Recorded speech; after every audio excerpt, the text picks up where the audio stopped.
Everyone, I'm Ankur Mishra and I'm a product manager with the Fortune 1 company. Today we are going to talk about some tips and tricks of how you should answer some of the questions in an interview. One of the questions that you get often, and in fact, all the interviews that I have taken, this question is asked: where do you see yourself in 5 years from now? It's funny that we are discussing about this because I was just watching an ad on television and there's this guy who asks, where do you see yourself in a few years from now? And the guy relaxes back in his chair and looks at the interviewer in a way that I'm going to take away your chair very soon. That's the first mistake that somebody is going to make. What you have to do is you have to answer the question in a way that one, that you are positive, the second, that you are convincing, more importantly, you're not overconfident and really know the kind of work that you're going to do. So here is something that I would do while answering that question.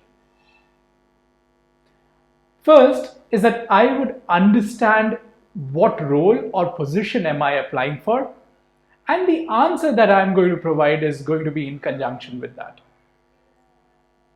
If I'm going to answer this question at an entry level, 5 years from now in the same organization, it would be really very difficult to get to the CEO. If those are your aspirations, you really have to work your backside off. Or you have to be really lucky for all those positions to keep opening up. But in reality, you have to know that it is going to take you time. So answer those questions in that way. Understand the hierarchy of the organization. See how quickly do people grow in that organization. And some of these things you may not know right away at the time you are interviewing. But there are a lot of great assets that you can refer to. There are a lot of great things that you can go back and read. In case you are interviewing for a product manager, you are going to go through that step-by-step, ladder-by-ladder way of getting to the top. You have to understand the roles and responsibilities that you're going to get at every level. And one of the other things that is noticeable that people tend to forget is every level that you stay at, you learn something. So if you are an associate product manager, want to become a product manager, understand what is that next step going to mean for you. How are your responsibilities going to change? I know and I clearly understand that all organizations do not operate in the same way or do not have the same hierarchical structure, but more or less, they are going to give you the same set of opportunities in and around. What you should also do is you should understand how your role is going to take you forward in terms of being an individual contributor or in a managerial perspective. Those are some things that you have to read, you have to clearly understand and then answer that question perfectly on where do you see yourself in 5 years. There are other things that you can add to your answer. You can surely add that you want to have a side hustle wherein you go ahead and coach people, you mentor people. Why not?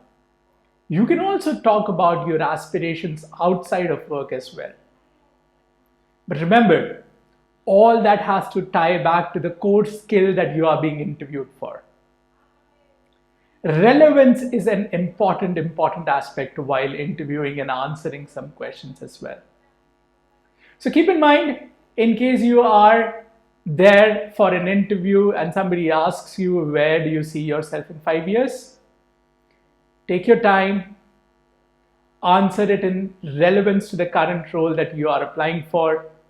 Read about the organization. Try looking at people's LinkedIn profiles as well on how they have grown within the organization and then decide on your answer.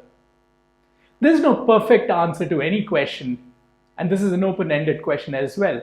So be ready to answer it in a way that you are able to justify the statement that you are making. Where do I want to be in the next 5 years?